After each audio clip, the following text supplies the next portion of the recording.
के प्रधानमंत्री नरेंद्र मोदी खातिर अयोध्या के राम मंदिर के खास महत्व बा। 1994 में जब भारतीय जनता पार्टी भाजपा के युवा कार्यकर्ता रहले त अयोध्या में राम जन्मभूमि आंदोलन में भाग ले रहले। ओह घरी रामलाला एगो डेरा में बैठल रहली। मोदी ओह घरी प्रण ले रहले कि जबले राम मंदिर ना बन जाई तबले अयोध्या ना जाए। मोदी 29 साल बाद आपन वादा पूरा कईले।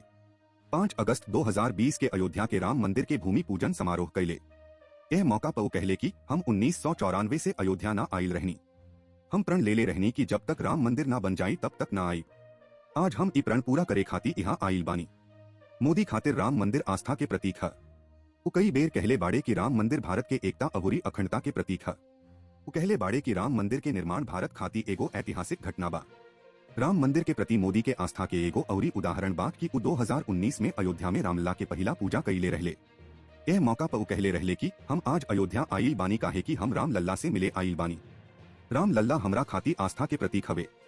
राम मंदिर के प्रति मोदी के आस्था भारत के करोड़ों हिंदू लोग खातिर भी प्रेरणा के स्रोत बा। उनका प्रयास के चलते राम मंदिर के निर्माण साकार हो गईल बा। भारत खातिर ई एगो ऐतिहासिक उपलब्धि बा। लाइक एंड सब्सक्राइब जरूर करी।